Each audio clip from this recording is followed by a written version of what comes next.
something happened to your connection, and then we can take over. Vero?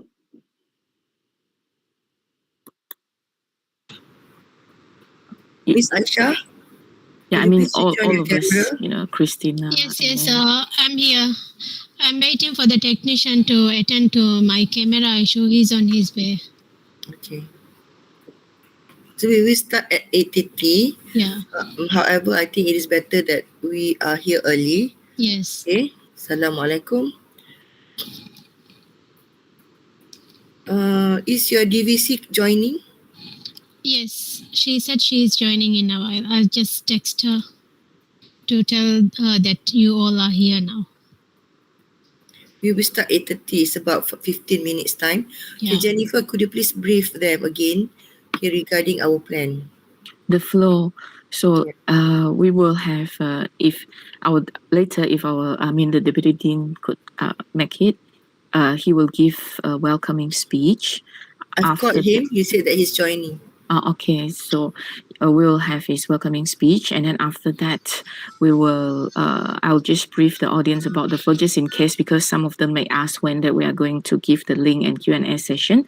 So a brief overview on that. After that, I will start with the forum.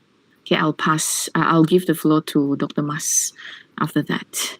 And then after we are done with everything, we try to get some questions from the chat box if the audience has typed any. So the time, the number of questions that we are going to answer, it depends on the time available by then. Okay, it depends on that. So we try to finish it within the time allocated. 1 hour. Okay, after that, and then that's all. Yeah.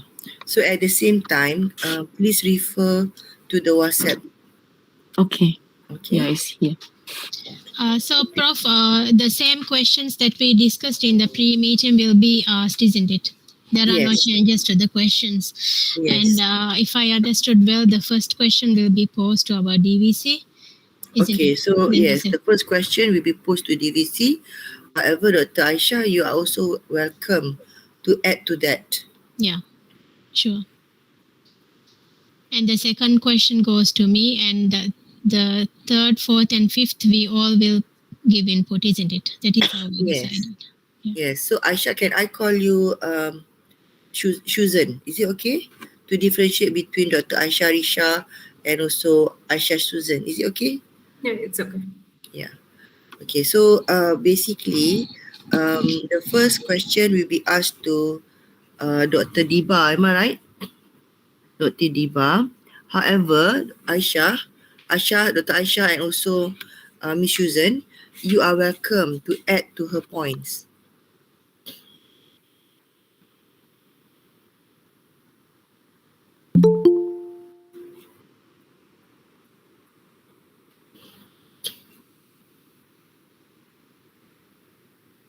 So Dr. Aisha is here. Dr. Diba is also here.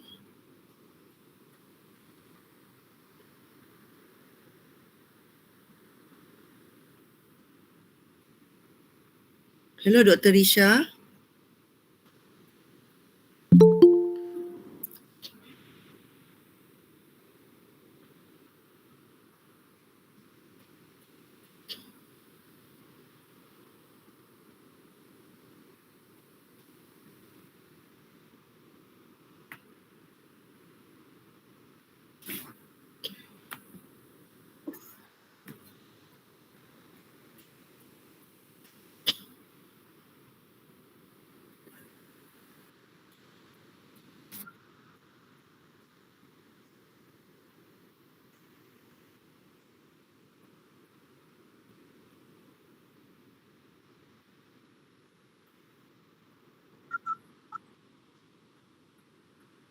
Okay.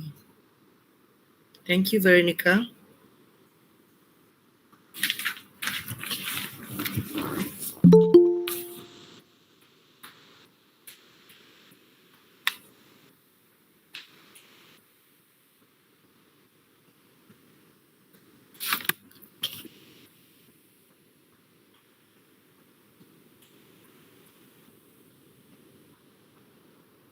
Hello, Dr. Diba, can you hear us? Hello, yes, I can hear you. Can you hear me? Yeah, good. Great. So we will start 8:30. Just that it is good that we are here early.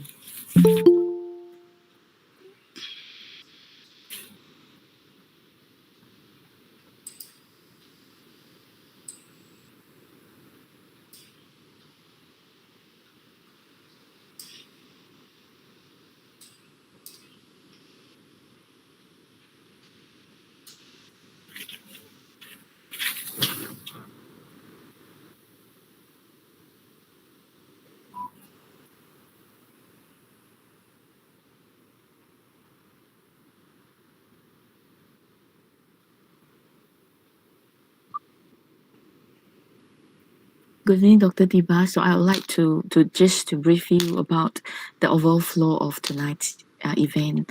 Okay, so I'll start with the greeting, and then after that we'll have a welcoming speech from our Deputy Dean of Faculty of Education UKM, and then later, after I brief the panelists, after I brief the audience about when we are going to provide the link, we will commence the forum. Okay, and then the Q&A session, it will be like 5 to 10 minutes, depends on the time available. All right, Dr. Diba. Okay.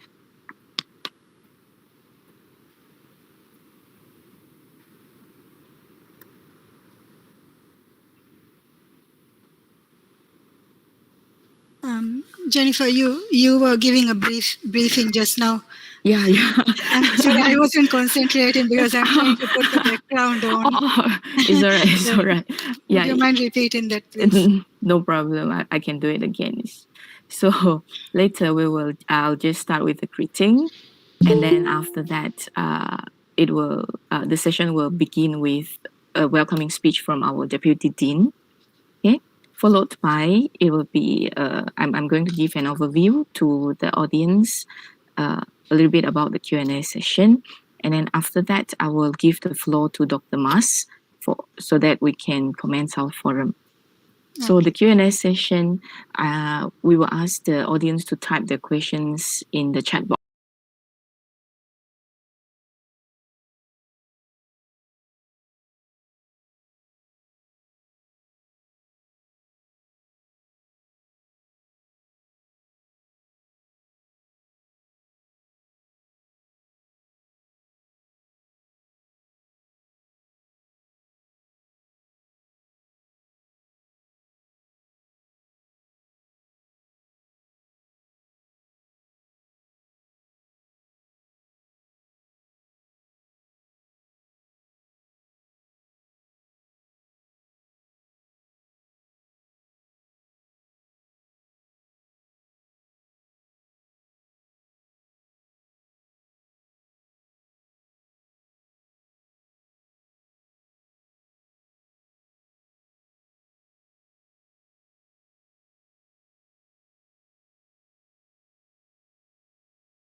Our session is about to begin. Okay. Good evening, everyone. Welcome to our e-forum titled English Language Teaching and Learning in Maldives. I'm Jennifer Sim-Singyi, your MC for tonight. We are honored to have with us here 3 distinguished panelists from Maldives. Dr. Diba Musa, the Deputy Vice-Chancellor of Research and Innovation of Islamic University of Maldives. Dr. Aishat Risha, the Dean of Kuliah of Education of Islamic University of Maldives. Ms. Aishat Shuzan, a lecturer who is currently teaching in Maldives National University. Dr. Hairul Azhar Jamaluddin, the Deputy Dean of Industrial Networking, Faculty of Education of University Kebangsaan Malaysia, and our moderator, Dr. Maslawati Muhammad, a senior lecturer who is currently teaching in UKM. Our Dean, Professor Dr. Muhammad Mazan Awang, would very much like to join us. However, his presence is required in a workshop tonight. So to mark the opening of tonight's session, I would like to have the honor to invite Dr. Hairul Azhar Jamaluddin, our Deputy Dean of Industrial Networking, to deliver his welcoming speech. Thank you very much. Dr. Diba Musa, Deputy Vice-Chancellor of Research and Innovations, Islamic University of Maldives. Dr. Aisha Risha, Dean Kuliah of Education, Islamic University of Maldives. Dr. Maslawati Muhammad from Faculty of Education, University Kebangsaan Malaysia. Ms. Aisha Shuzan, lecturer from Maldives National University. Ladies and gentlemen, on behalf of the faculty and representative of the Dean, Professor Dr. Muhammad Mazan Awang, I welcome all speakers, guests, and audience to the e-forum on English language teaching and learning in Maldives. I'm honored to be here with you guys today at this meaningful and important event, one that will further enhance our understanding on English language teaching, specifically in Maldives context. Ladies and gentlemen, the importance of English language is undeniable. As a language of trade, business, and even global information and communication, it is concerning that some students believe that they can succeed without mastering at least some of the key English language competencies. Because English is the dominant business language in today's world, it is essential and pivotal for them to be able to communicate in it. According to the feedback, as we all know that around the world, the cross-border business communications is most commonly conducted in English. And of course, the significance of this language in the global marketplace cannot be overstated. Learning English can change your life, and we must continue to encourage these students to embrace this language. Ladies and gentlemen, however, beyond the family and what children learn at home, teachers and educators will have the greatest impact on the life of our children. Teachers and educators must set a good example for children of all ages. So to teach the language, to model the language, and also to encourage them to speak this language. Across our countries, the work that we do to improve as teachers, the teaching and learning for English and support all students is very essential. If the pandemic have taught us one thing, it is that we all are interconnected, and that's making learning English is much easier. Teachers through local and international collaborative networks, through various platform, educational forum, like what we have today, are lucky so we can learn to improvise our practices even from the comfort of our home. So ladies and gentlemen, there is nothing more important than supporting teachers and students as we safely reopen school for in-person learning, recover from the pandemic, and reimagine the future education. And today, I'm very honored to be invited to be part of this momentous event, and I applaud the organizer, the Psycholinguistics in ESL context, Executive Mod Faculty of Education, UKM, with international collaboration with the Islamic University of Maldives, for taking the time to ensure that this informative and fruitful discussion that we will experience soon is one of the pivotal platforms to discuss, advance, and also improvise current teaching practices of English language. I look forward to a long and fruitful discussion later. With that, thank you very much. Thank you, Dr. Hairul, for your speech. Dear audience, before we begin the forum, here's a brief overview of the floor tonight. After all our panelists have presented, we'll have our Q&A session. So you may type your questions in the chat box throughout the presentation. Our panelists will address as many questions as possible during the session, depending on the time available. So it is also during the session that the link for the participation form will be provided. So please stay with us until the end. So to commence our forum, I'll now give the floor to Dr. Maslawati, our moderator. The floor is yours, Doctor. Thank you, Ms. Jennifer. Assalamualaikum wabarakatuh and a very good evening to our Deputy Dean, Dr. Harul Azhar Jamaluddin, to Dr. Diba Musa, to Dr. Aisha Risha from RIUM, and also Ms. Aisha Susan from the National University of Maldives. Shall we start with the first question? Okay, let me pose the question to Dr. Diba. So the first question is, what is the language policy in Maldives? Dr. Diba, is it possible if you unmute yourself? Sorry. Bismillahirrahmanirrahim. Assalamu alaikum and good evening from Maldives.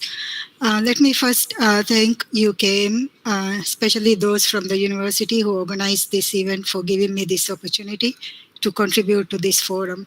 Now, Dr. Maslawati, your question was, what is the language in education policy in the Maldives? So language education policies are actually human resource development planning that helps to develop the language abilities that a society thinks are important for their social, economic, and other objectives. As just now, Dr.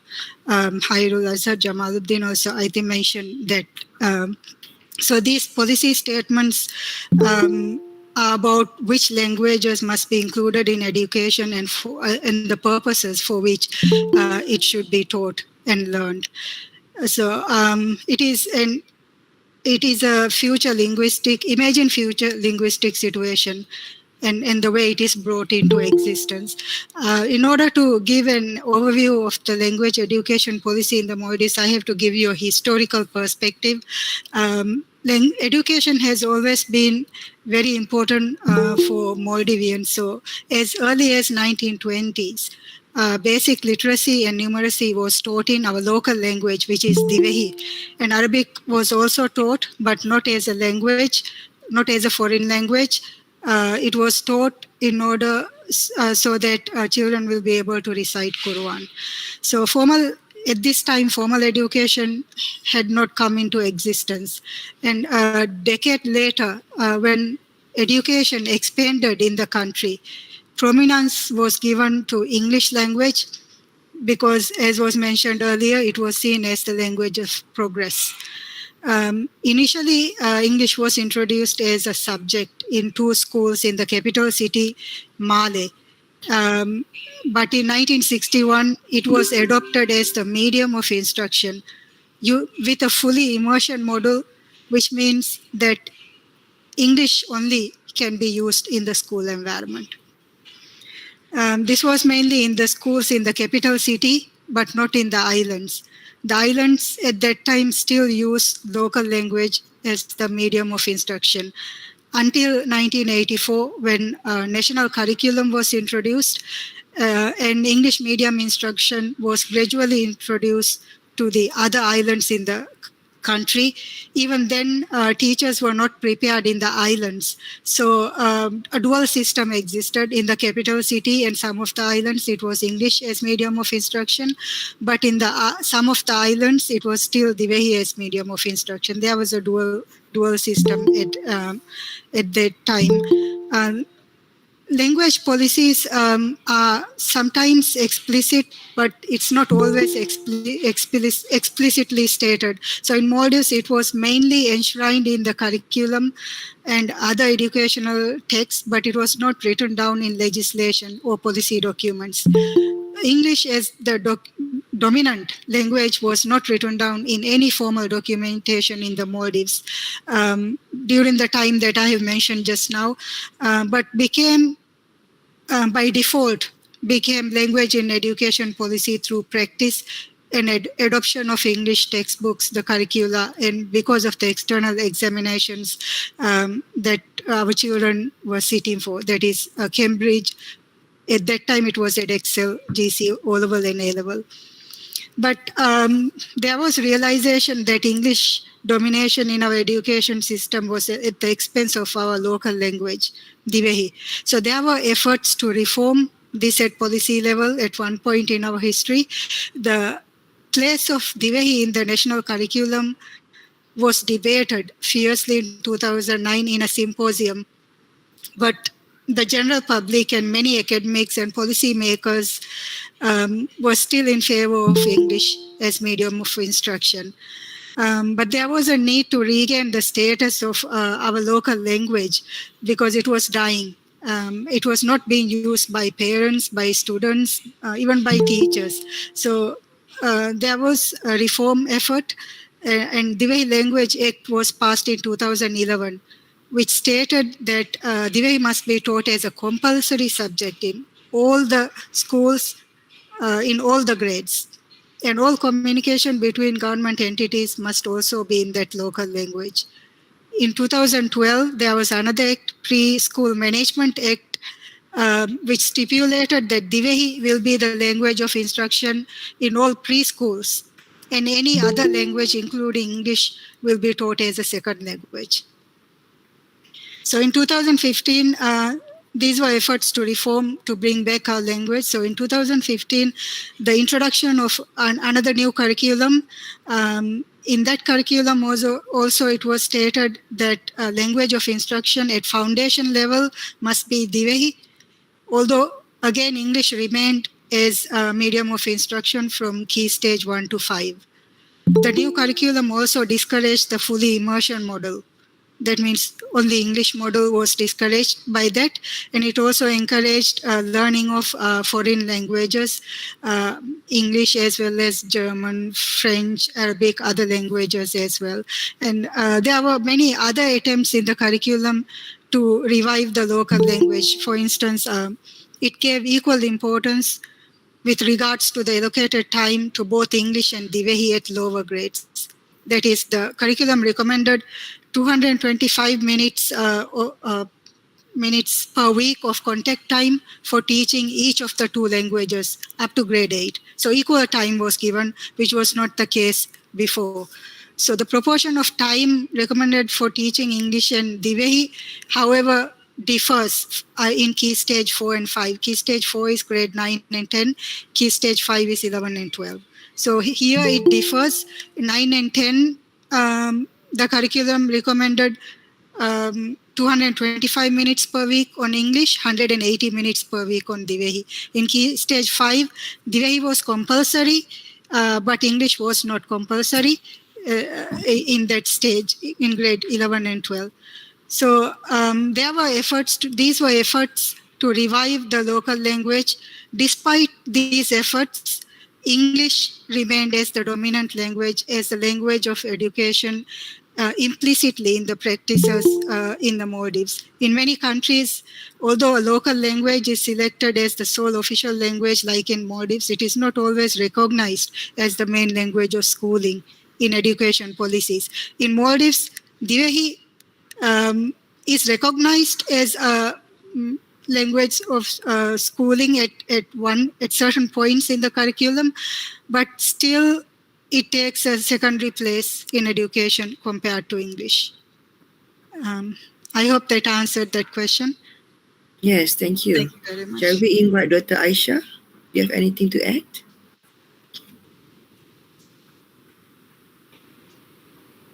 Aisha, is it possible if you unmute yourself? Thank you. Sorry.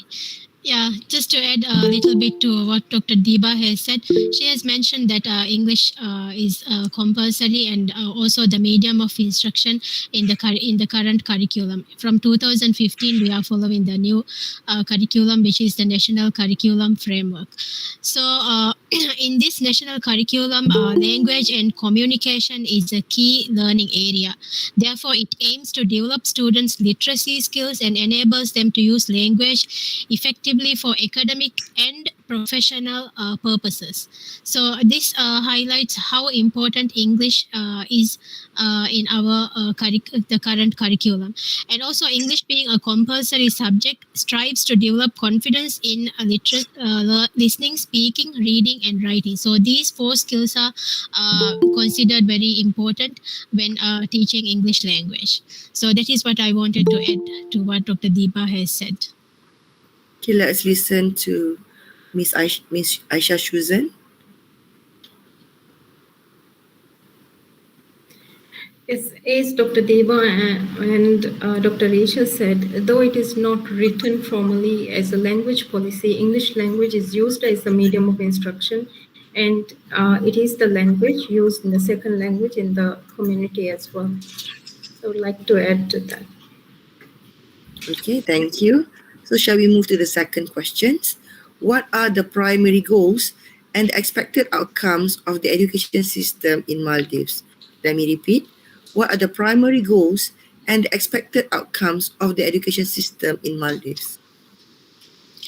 Yes, in order to answer that question, I just checked on the education sector plan, which is from 2019 to 2023. Okay, so it clearly states the vision statement and the goals and also the expected outcomes. So this document actually provides an answer to your question, Dr. Maslavati.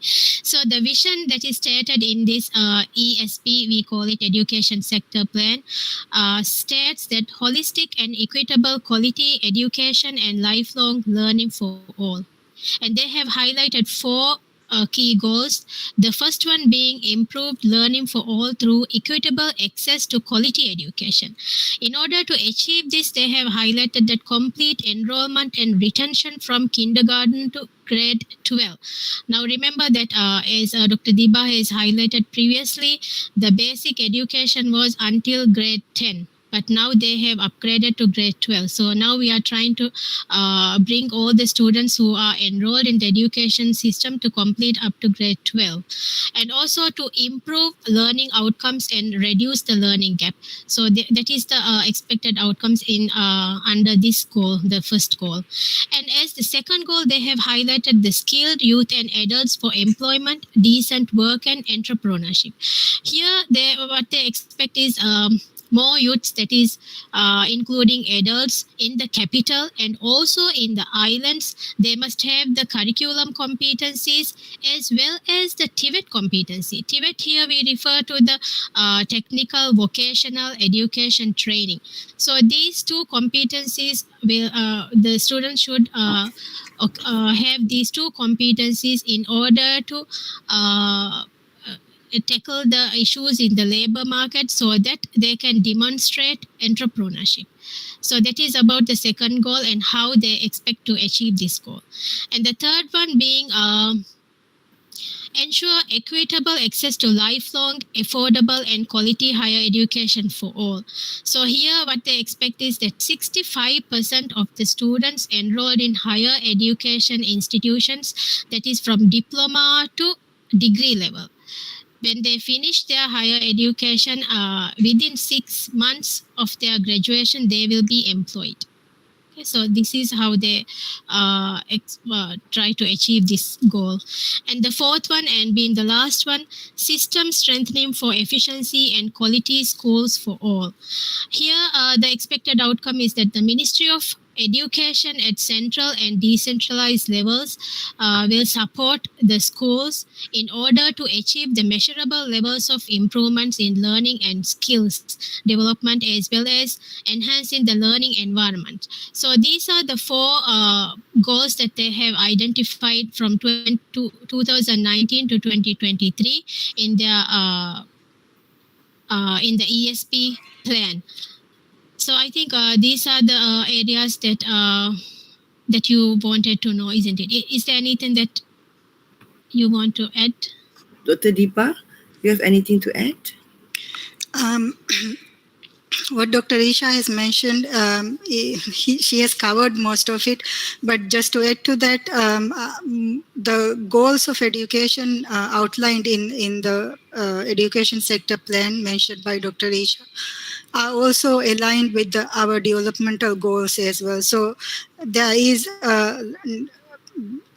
and SDGs as well to provide access to education. That's why Dr. Isha mentioned I think we have actually achieved education for all for up to grade 10.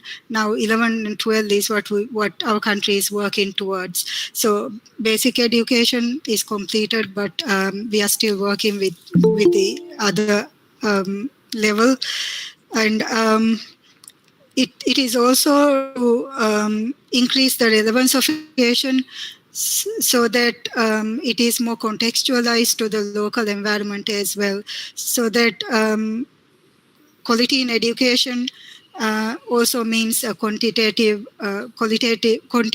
growth as well in how the children can contribute to the development of the country as well. So keeping those in mind, the sector plan is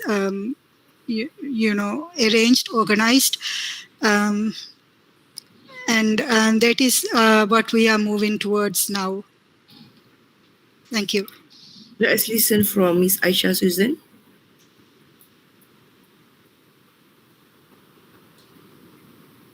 Could you please unmute yourself? Yes. As mentioned by the two panelists, Dr. Deba and Dr. Isha, the strategic action plan and the education sector plan, these are the key documents that we have to know the outcomes of our education system, and these are also aligned with the curriculum goals that has been implemented since 2015. Thank you. So let us move to the third question. What are the existing ELT practices in Maldives?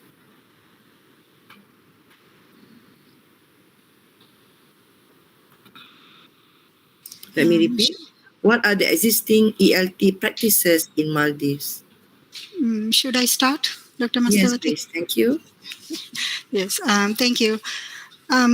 English language teaching in the Maldives generally try to integrate the best practices. The education system in the Maldives is very exam-oriented. So English language teaching is also to some extent influenced by this system, this exam-orientedness.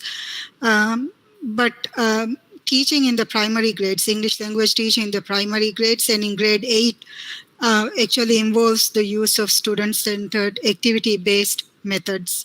Many teachers who are in the system at the moment try to bring in the most modern methods, most communicative language teaching approaches, most activity-based and most student-centered learning activities into their classrooms as much as possible. But at some point in their teaching, they are limited by the fact that they have to prepare students for the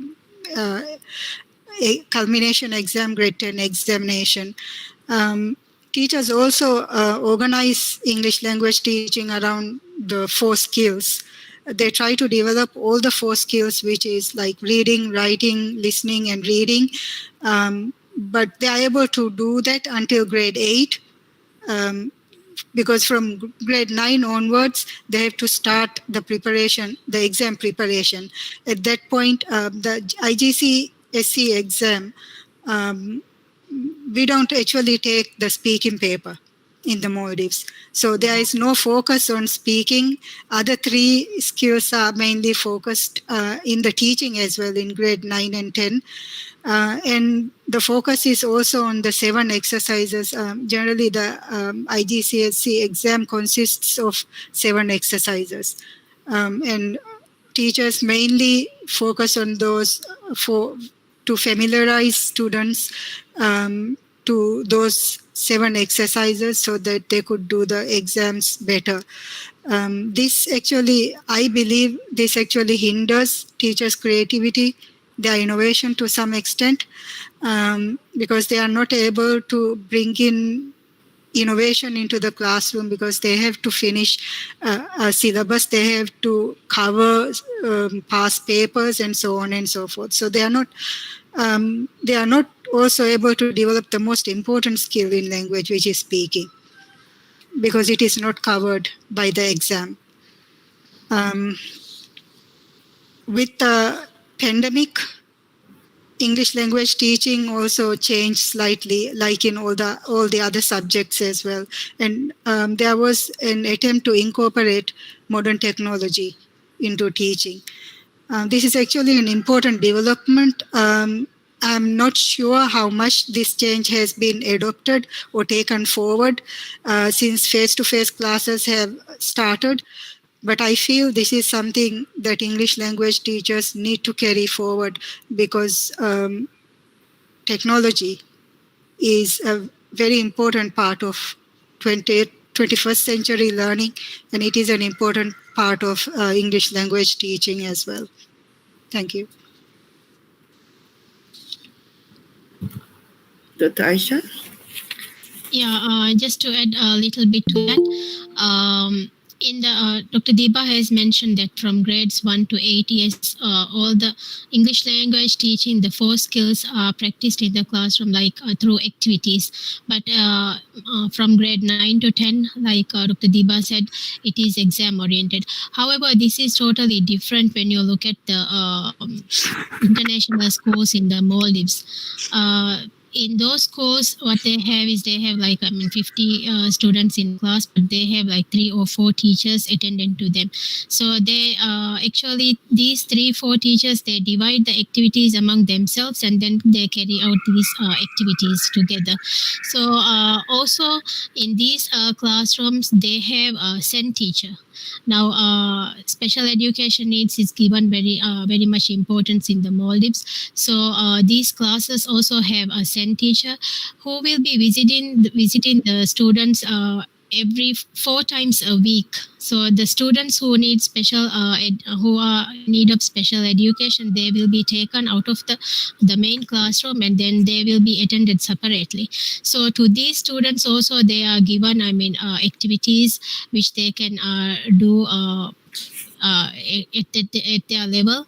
So this is also taken care of. We don't actually neglect those students who needs special attention. So in the school system, this is also taken care of. So that is what I wanted to add to this. Miss Aisha, do you have anything to add? I would like to add that the teachers today in the Maldives, they practice technology in their classrooms. However, there is a divide, like schools in the cities and the schools in the islands, there is a difference in the context. So the way teachers practice in schools in the capital city or other bigger cities, it might be different from that is what is practiced in the schools where the schools and the number of students are less. So teachers are practicing, like I said before, focusing on 4 skills of language and also incorporating modern technology into teaching. However, there are challenges today. Thank you. Okay. May I know what are the challenges of ELT in Maldives? So just now, Ms. Aisha, you mentioned about challenges of ELT. Thank you. So yes, there are a lot of challenges wherever you go, definitely. So what are the challenges in Maldives specifically? Yes, from my point of view, one of the major challenges in English language teaching and in teaching in general is resistance to change in methodologies and in use of materials. Now, one could argue that I just mentioned that communicative language teaching is still the dominant ELT approach in around the globe, and that print textbooks are still very much used as learning materials in most learning institutions. This is the case in the Maldivian schools, I believe, and I assume this is the case in many schools across the globe. I don't know what the case is in Malaysia. It will be refreshing to know that. But what I assume is that this is the case in many schools across the globe. But because the concept of communication, because I mentioned communicative language teaching just now, the concept of communication itself has shifted. And print media is now declining, digital media is increasing. We are all aware of this. This is the 21st century. This is what we call the 21st century demand. And this demands a change in the way we teachers, English language teachers, use teaching materials and the way we adopt various different methodologies. So for most teachers, the notion of change, the idea of change brings up a mixture of negative and positive feelings. It tends to bring up fear and sometimes panic, right? So resistance to change, I think, is a considerable challenge in English language teaching in Maldives, in generally teaching in Maldives. The second challenge I see is lack of resources. With my conversations with some of the English language teachers that I used to teach, what they have mentioned is they don't have enough resources. I told you earlier, we do an external examination, IGCSE, Cambridge, and closer to the examinations, there will be a lot of workshops that are provided for the teachers to familiarize them with the 7 exercises and other important issues in the examination. So they are exposed to a lot of resources, but these resources are not accessible for these teachers, and they are not even available for purchase by themselves in the country sometimes. So lack of resources and is one. And teachers mentioned that having to prepare materials for themselves is a challenge, but having to prepare materials, your own materials, contextualizing materials, I don't feel is a problem. It's a good thing. But when you have to do it constantly against all other things that you have to do in the classroom, it could become a little challenging for many teachers. So the second one is lack of resources. And the third one is related to the first one, resistance that I mentioned, that is not being well versed with the technology. Susan has mentioned teachers use technology in the classroom, but we did a study recently on online teaching, and we found that there is a lot of need for improvement, for professional development in terms of how much skill is required for teachers to teach using technology, which is a requirement, as I said, in the 21st century. In 21st century, we talk about blended learning models like the flipped classroom, and these have changed the face of traditional English language teaching classroom, especially after the pandemic. As I mentioned, implementing web-based technologies actually can increase student autonomy and motivation. So these provide students with opportunities to learn 21st century English language and use platforms and materials that are relevant to their lives in the modern day. So 2 things are done at the same time if you use technologies in English language teaching. So one of the challenges I see, which I feel teachers should take up, actually try to overcome, is developing the necessary skills to incorporate modern technology in English language teaching. Thank you. Yes, I really agree to that. COVID-19 has its own benefits, I would say. It opens our eyes to a lot of platforms. We learn about Google Meet, we learn about Zoom, and also other apps that are related to teaching and learning. So shall we move to the next question, which is the final questions? So we have heard about the challenges. So let us hear about the strategies that the administrators, the policymakers, the teachers themselves take to overcome those challenges.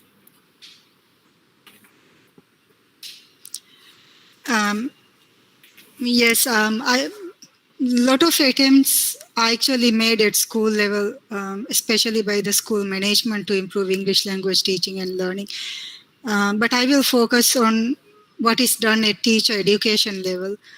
Many Maldivians, especially those who enroll for ELT courses at universities, if I'm not wrong, are generally fluent in English, which makes English language teaching slightly easier for teacher educators. The courses are designed to teach modern trends and theories in English language teaching. And these courses are also designed to expose our future English language teachers to the most recent practices, what teachers practice across the globe. So many students graduate with the necessary skills and knowledge they need to develop in English language teaching in the schools. Many also try to use what they have learned as much as possible. As I mentioned, the key challenge for our teachers is the overtly exam-oriented system in the Maldives that prevents these teachers from being creative and innovating in their classrooms. It hinders teachers from using what they have learned in their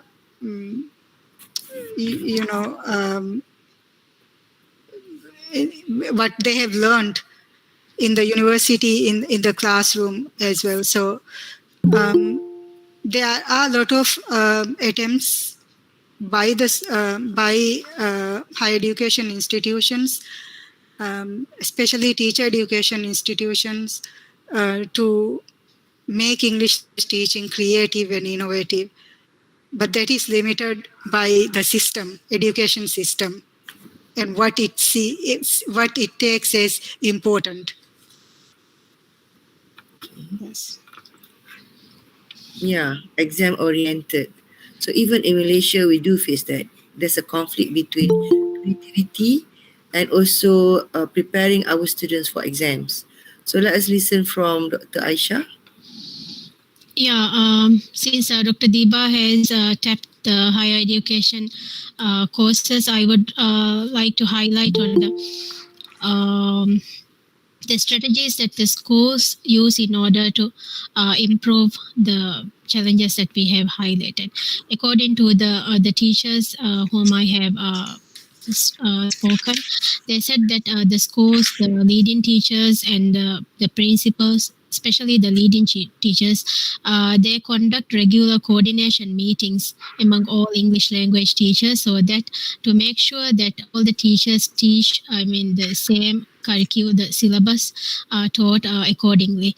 And also they have these enrichment programs for the higher achievers, where extra work is given to these students. So everything is overlooked by the leading teacher. And also remedial classes are conducted for those underperforming students. And also weekly observations are carried out to observe the teachers' lessons. So this is also one way that helps the teachers to improve their teaching. So after the observations, the feedback is given as to how to improve their English lessons. And I also asked them about what are the activities that the schools carry out in order to improve the English language atmosphere in the schools. So they said 15 minutes reading time is given. So before they begin, after the national anthem and after the school song, they give every student is asked to read a book for 15 minutes. So that is before the classes begin. So 15 minutes time is allocated for reading especially. And also they have this literacy week where a lot of activities are conducted in English language, like spelling bee and other essay writing competitions. So these kind of activities are carried out in the schools.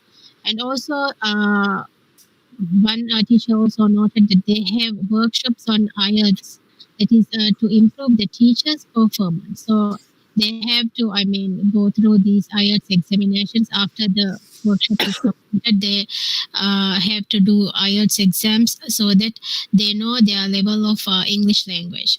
So these are some of the strategies that the schools do in order to improve the English language teaching of their teachers. Shall we invite Miss Aisha? Yeah, as discussed, with the inclusive education policy and catering to different students' needs, schools also cater and use differentiated instruction, and through extracurricular activities and many reading and library programs, they focus on students' reading and other skills. So English language is being given importance and also emphasized in the school system. Thank you. Just now you mentioned about teachers having problem with regard to technology. So how do you overcome that? With regard to technology, I think as you have mentioned, Dr. Masawati, technology is very important, right? And during the COVID, many schools, not many schools, all the schools in the Maldives actually started using various technologies in order to take education to children who were at home during the lockdown and so forth. So that actually brought in, it actually familiarized a lot of teachers to various technologies that they did not use previously. In the study that we did, Dr. Isha and I was involved in that study. We also found that, and there was one study two of us were involved, and there was another study we did in the university as well. Both studies actually, what we found out is very positive. What the teachers said was, before the pandemic, the curriculum actually stipulated that teachers have to use technology, but the use of technology prior to the pandemic was very, very little, even though the curriculum stated that they have to use. But during the 2 years of pandemic, there was a huge increase in the use of various technologies, Google Meet, Zoom, and other applications that facilitate teaching and learning were used by teachers. And teachers actually, after the pandemic, during this research, mentioned that technologies were important. That was a very good realization. Technologies were important, and it actually increased the development of students as well. So what is needed now is to carry that forward, because now there is a change in mentality. Before, the mentality was what hindered teachers from using technology. The pandemic, the change pandemic brought is the change in mentality. Teachers see technology use as important, as futuristic, as future of learning as well. While this mentality is there, it's very important for schools and the education ministry to give the right skill set for the teachers, to develop the right skill set in the teachers, so that teachers are actually ahead in terms of technology use compared to their students. So this is one way. Focusing on technology in professional development activities is one way that the issue with technology can be improved, because now there is hope that it can be improved. One of the most important things is change in mentality. That has changed. So this is the right time to bring the skill set to align with that mentality. Thank you. Is there anything to add, Dr. Aisha? What is your viewpoint? Yeah, I think Dr. Diba has covered everything, but then I also wanted to just highlight that yes, we found that it is technology is very important in teaching, but then now that we are back on, I mean, to face-to-face teaching, how much technology is used in the classroom? This is something that we have to think, and we have to actually do another study on this to see how much after the pandemic the teachers are actually making use of technology, what they have learned during the past 2 years. So this is, I think, going to be very, very important. I mean, we will be able to get some good findings on whether they are, I mean, back to what they have been before the pandemic, or they are still, I mean, using what they have learned during the pandemic. So this study is very important. Maybe, I mean, me and Dr. Diba could work on this again as a further study to what we have done during the pandemic. Okay, so thank you for the insights. Okay, let us move to the next session, which is question and answer session. So one of our teachers here, we share the link for the e-certificate. The e-certificate will be auto-generated. Let me repeat. You are invited to click to the link given by one of the officers. So please click to the link, enter your details, and the e-certificate will be automatically generated. Okay. So there are a few questions posted by our audience. The first one is very interesting. It is not related to English language teaching and learning, but it is a very interesting question. What is the retirement age for teachers in Maldives? As in Malaysia, it is 60. By William Mark, yes.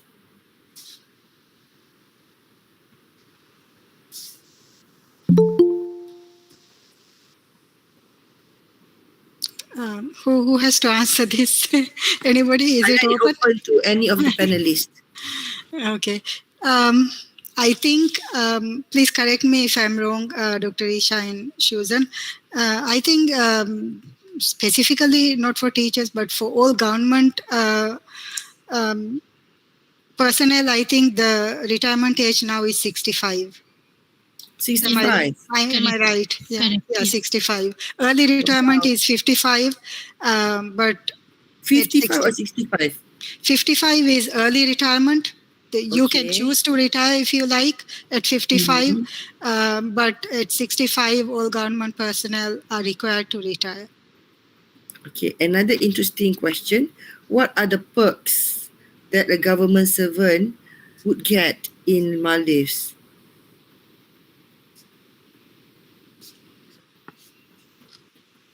Okay, let me repeat. What are the perks that the government servants would get in Maldives?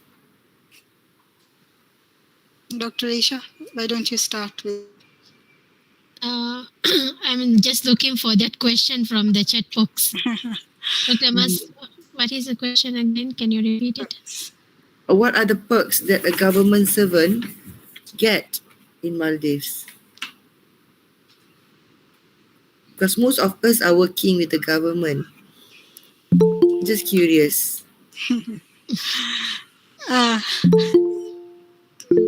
I think the security is one of the key perks of being in the government. So you are secure. You know, every month you get your salary. But teachers have been fighting for salary increase. All the teachers have been fighting for salary increase for the past few years.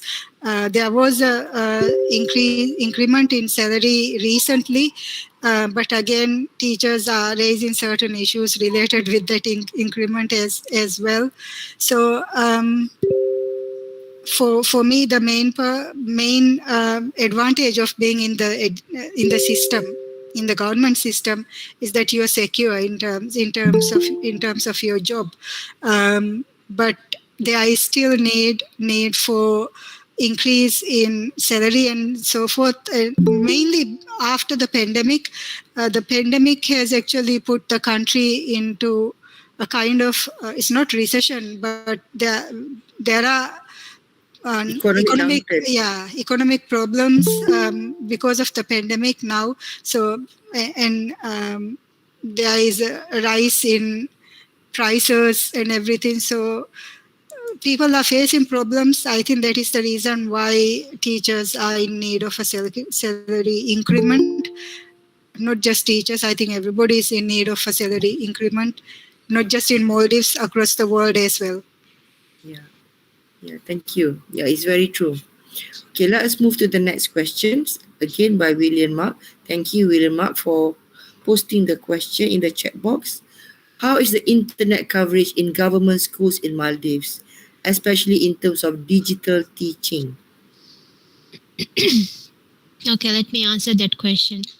Especially during the pandemic, we found that there were a lot of, issues with the internet because we have a lot of islands scattered all around the sea. So the internet coverage, there were problems when students tried to get online from their homes, and the government has to provide them dongles in order to get internet access to their laptops that were provided by the government. And so the laptops are provided by the government? Yes, the dongles were provided by the government, and also the laptops were provided by the government for the students. So during the pandemic, especially, they tried to upgrade the internet coverage, and certain at some point they have actually they did well, but then in some northern parts of the Maldives, they still had issues with the coverage. But now I think most of the issues are solved, and the internet capacity now is good. And especially in terms of digital teaching, yes, we use Google Meet and Zoom. So these are the platforms that we use to teach to our students. Deepa, do you want to add anything? Yeah, I think the issue in the Maldives is not access to internet, and not issue is also not related to lack of access to devices, because I think each and every Maldivian in the Maldives will have a mobile device or a tablet. Even the children will have. So access is not an issue. The cost of internet is the issue in the Maldives. Yes. And that is related to the fact that we have only 2 companies providing internet. So there is not much competition. It's monopolization actually, and because of that, there is, I think, even in the Asia region, the cost of internet will be among the highest in the Maldives. So for students, that cost was the issue. Like Dr. Isha mentioned, the government tried to address that by providing a number of, I think, 5 GBs. Am I right? 5 GBs for each student during the pandemic to help with the cost. Yes. Yeah. Thank you. That is what I wanted to add. Ms. Aisha, do you have anything to say? Ms. Aisha, yes. Dr. Deba, it is affordability than the accessibility to internet. Affordability. Yeah. Okay, let us move to the next question. Regarding technology, so there are many questions with regard to technology. Regarding technology, were the students able to follow online classes? Okay, and what were the hindrances? I think this has been answered. Okay, so is there any questions? Okay, let us move. Is technology still being extensively used during post-pandemic teaching, meaning via face-to-face learning? Are the teachers still use technology? I think Dr. Isha mentioned that's something we have to find out, and it's very important to find out if the teachers are carrying forward what they have learned during the pandemic. As you said, pandemic is an opportunity in itself. And that opportunity is the opportunity for learning. Many teachers learned technology was important. So now the question, as mentioned just now, is whether it is being used as much as it was during the pandemic. Since we are not in the classrooms at the moment, we don't know how they are doing in the classrooms. Susan, are you aware of any how much teachers are using technology now compared to what they did during the pandemic? Through personal exchanges with teachers, I found out that teachers are well aware of, compared to the days we had before the pandemic, teachers are well aware of the usage of technology, and compared to what they had before, they use. But still, I think it's a question to find the answer through research. Okay. So let us look at the question. Prof, can I add something to that? Yes. Please. We are now in the process of actually preparing blended mode teaching for some of the programs that we already have face-to-face.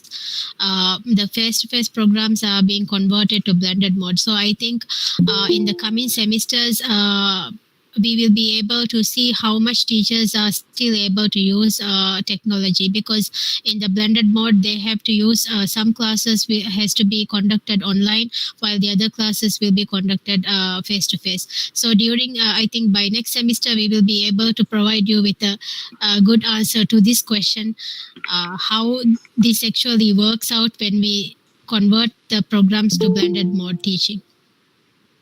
And can I also add something to Yes. that? Dr. Maslavati, you asked me a question about how to overcome the issue with technology earlier on. And I think just now, because Dr. Isha mentioned, I think it's equally important to integrate technology much more than there is in English language teaching, teacher education courses. It's very important to re-examine, to review the already existing courses in the higher education institution for teachers, to see how much they have considered the need for 21st century technology in teacher education courses. That's something we need to rethink as well. Just something that came into my mind, so I just mentioned that. Okay. So a question by Carol Lee. Do English teachers in Maldives need to maintain a certain level of proficiency in English language? Currently in Malaysia, English teachers are encouraged to have a band of 5 for WET, or at least C1 for CFR. I think the situation in the Maldives is slightly different to other countries, because our medium of instruction from an earlier age, as I mentioned, from preschool itself has been English. And usually the TEFL, the band that you have mentioned is aligned with the results with GC O-level and A-level. So if you have a good result in GC, IGCSE O-level and A-level, even the foreign universities will accept our students, I think. Am I right? Without having to do, but there are some universities where you have to do IELTS still to get into the university, but some universities will accept if you do, especially in A-level, certificate of proficiency in English. So I think that is the reason why we don't have such a requirement in the Maldives. You know, if you are going to be an English teacher, that you have to have a certain band in IELTS and so on and so forth. That is right, Dr. Ish? Yes, and also to add to that, in the primary grades, usually the teachers, the class teacher will teach, almost all the subjects to the students, whether it is English or Divehi or Maths or whatever it is, the class teacher will be teaching all the subjects. So there is no, specific proficiency level that the teachers have to achieve. Except for Quran and Islam, all the other subjects in the primary grades are taught by the class teacher. But when you look at the secondary education or the secondary level, it is totally different. But as Dr. Diba has mentioned, there is no specific proficiency level that the teachers have to have in order to become an English language teacher. Okay, so the last question is, how far is professional learning community or PLC being implemented in Maldives in ELT subject? And what are the impacts of PLC activities towards teaching and learning of English? Okay, what does it mean by professional learning community? For example, in Malaysia, we do have lesson study. For example, we have one teacher named Ali. Okay, he wants to improve his teaching and learning. So other teachers or other English teachers will help him. So other English teachers will go to Ali's class and observe his teaching as well as his lesson plan, and they're gonna discuss on the aspects that he could improve. So that is one of the activities for PLC. So how about in Maldives? Do you have any PLC activities? I'm not sure because, as I mentioned, I don't go into a classroom anymore, so I'm not sure if teachers actually when I was teaching at the time, we didn't have any PLCs at the time. It was not practiced. But so teachers were individually teaching, yes, in the classrooms. But I don't know if that is happening right now or not. Maybe others could shed some light on that. We don't have PLC, but then like I have mentioned previously, the leading teachers, they go into teachers' classroom and observe their lessons on a weekly basis. So through this, the feedback given provided by the leading teacher actually helps the teachers to improve their teaching and learning activities. Instead of PLC, we do have professional development activities in all schools, but this is not specific to language teaching, but all the other, in professional development activities, we usually cover areas which the teachers, they want to have, get more insights in a specific area. If they mention about a specific area, only on that area we conduct these PD sessions. So this is conducted throughout all schools and also in universities as well. Sometimes the university lecturers are also invited to school to conduct these PD sessions. We have PD sessions on a regular basis, but not PLC. Okay, so that's the end of our session today. So shall I invite Miss Jennifer Singh A to continue the session? Thank you. Thank you, Dr. Mas.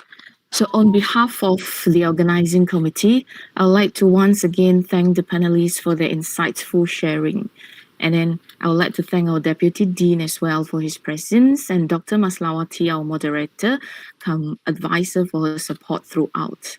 And also a very big thank you to the audience for your participation. Without all of you, this event would not have been a success. So before you leave the meeting, please do not forget to fill in the details via the Google link provided. For those of you who have problem accessing it, because we have received so far around 150 responses, so you might need to sign in your Google account before you could, or your email account, a Google account, sorry, before you could fill in the details. Thank you very much and have a blessed weekend. Jennifer, could you please repeat? For the e-certificate? Yes. Okay, so you may have to sign in to your Google account so that you could fill that form. Okay. You have to make sure you sign in. We have received so far 150 responses. Okay. Okay, thank you, Ms. Jennifer, for the session. That's all. Thank you for the thank you, audience, for your time. So you may leave the session. Thank you, Dr. Maswati.